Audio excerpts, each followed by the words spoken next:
गुरुओं के गुरु जगत गुरु भगवान शिव, देवों के देव महादेव के गुरु स्वरूप और उनकी शिष्यता के बारे में बातचीत करते हैं। शिव गुरु चर्चा, तीन गो शब्द है, शिव गुरु चर्चा। ये शिव क्या है? ये शिव कौन है? हम उसकी चर्चा क्यों करें? हमको क्या जरूरत है? गुरु, ये गुरु कौन बनाए होता है? हमको गुरु की क्या जरूरत है? ये गुरु क्या करते हैं? अच्छा, चर्चा करने से हमको फायदा, बस ये तीन को शब्द का। हम लोग क्या किए हुए हैं? जमीन खरीद लिए हैं और कभी गए नहीं किए, तो क्या होगा? उस जमीन पर झाड़ झंखाड़ खड़ा हो जाएगा, हाँ, बबूल का पेड़ खड़ा हो जाएगा, घास इतना बड़ा बड़ा हो जाएगा, खत्म। आपको क्या करना होगा? खेत को जोतना होगा, आलतू फालतू पेड़ पौधा घास है उसको निकाल के बाहर करना, उसके बाद उसमें जुताई करना होगा, हेंगा देना होगा और बढ़िया बीज खरीद के ला के देना होगा। बढ़िया, खराब बीज दीजिएगा तो फसल, और खाली बढ़िया बीज दे दिए और समय समय पर पानी नहीं दीजिएगा, खाद नहीं दीजिएगा, उसका बीच बीच में कोड़ाई नहीं कीजिएगा, तो क्या हो जाएगा? आपका मेहनत, आपका पैसा बर्बाद हो जाएगा।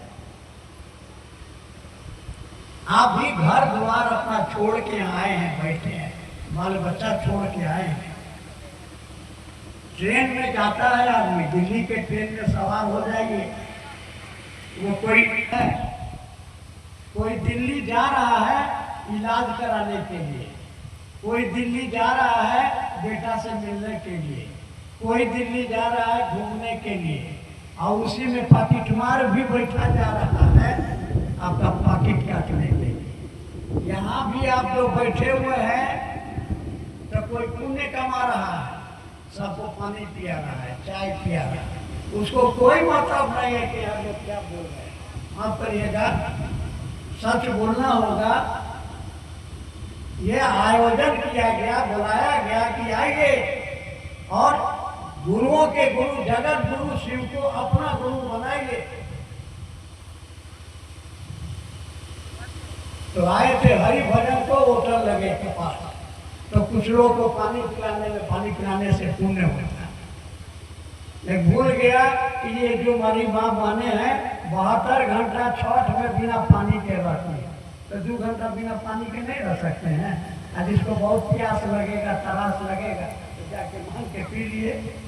अब तो बहुत बड़ा गवैया को बैठा लीजिए, वो गाने लगे और उसके सामने इमली दिखा दीजिए, इमली। कुछ हुआ आपको?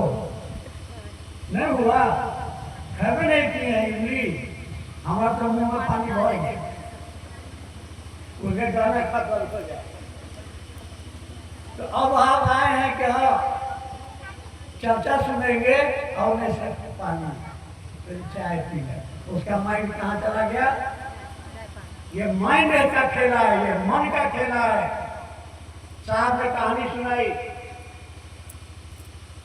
अंग्रेज के जमाने में एक आदमी गांव गया, शाम हो गई लौटने में, नंबरदार था, अंग्रेजों के जैसा टोपी है, टाई सब लगा था। रास्ता में पहाड़ी नदी पड़ती थी, पानी बरस गया, नदी में पानी बढ़ गया, इतना तेज धार था कि हाथी भी को आ जाएगा, और उसको लौटना जरूरी था, बहुत जरूरी था। तो देखा कि वो बूढ़ा आदमी खड़ा है, साधु का जाके प्रणाम किया। साधुआ खुश हो गया कि अरे ठीक है, हमको बोल लगा क्या बात है बच्चा, बड़ा तकलीफ में दिखाई दे रहा। तो हाँ बाबा देखिए ना, ये पानी बढ़ गया है, हम आए थे तो ठेवने भर पानी था, अभी तो देखते हैं कि अब घरे जाना बड़ा जरूरी है, अब क्या करें। और रात हो गई है, लौट के जाएंगे तब फिर लौटने में भी 4 घंटा लगेगा। एक काम करो, हाथ आगे कर, दोनों हाथ ऐसे कर लिया, नीचे से उठाया, गीली मिट्टी है, वहां पर लिख दिया सी और दूसरे पर लिख दिया वॉ। इसी को देखते हुए जब नदी पार कर जाओ, जल्दी। मन में शंका था, पता नहीं होगा नहीं होगा, उसको देख रहा है, यहाँ पर देख रहा है, यहाँ सी गया वो गया पानी पर, एक डरते डरते पाँव रखा, पाँव पानी पर ठहर गया। मन हिम्मत बढ़ा, चलने लगा, चलते चलते चलते आधा नदी पार कर गया।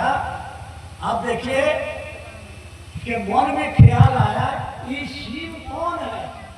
वो है ना जो हमारे गांव में फुलवारी टोला में मंदिर है, शिव मंदिर, जहाँ हमारे माँ जाती है, हमारा बाबूजी जाते हैं पूजा करने, आके डूबने लगा। चिल्ला, वाह बचाओ बचाओ। तो साधुआ वहां से चिल्लाया, अपने महादेव को छोड़ मेरे महादेव को पकड़, अपने शिव को छोड़ मेरे शिव को पकड़। यहाँ 2 बात हुई, आदेश का पालन। साधु ने कहा था कि इसको देखते हुए चल जा, पार हो जाएगा। उसने देखना छोड़ के सोचना शुरू कर दिया, तो डूब गया। आपको जब कहा गया, हुक्म मिला, गुरु का आदेश में ताकत होता है, गुरु के आदेश में ताकत होता है। गुरु के आदेश का पालन अगर आप करिएगा तो उससे गुरु की दया आपको मिलेगी। आपका जो बाधा है, जो विघ्न है, जो परेशानी है, वो दूर हो जाएगा। आपके करने से कुछ नहीं। तो गुरु का आदेश, जैसे उसने कहा कि अपने गुरु अपने शिव को छोड़, अब दूसरा बात क्या कहा?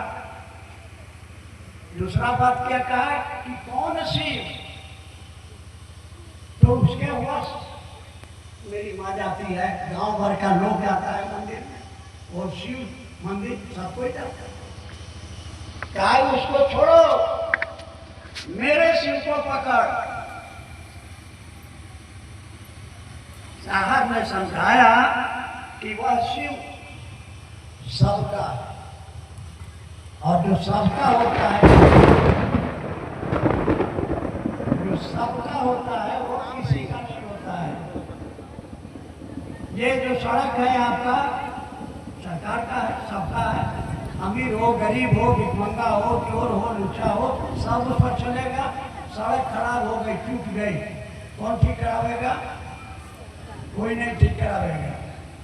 आपका अपने घर पर अगर आपका रास्ता खराब हो गया है तो कौन ठीक करावेगा?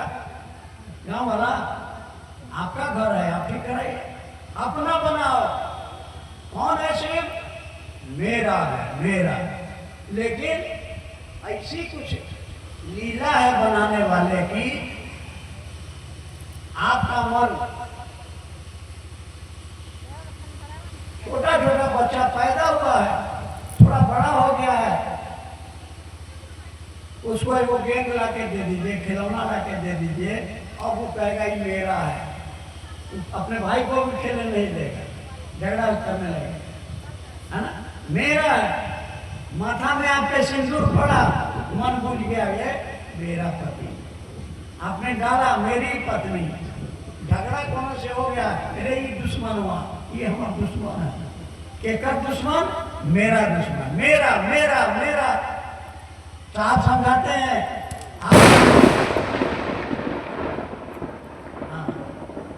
अब आशीर्वाद मिल रहा है कि वाह,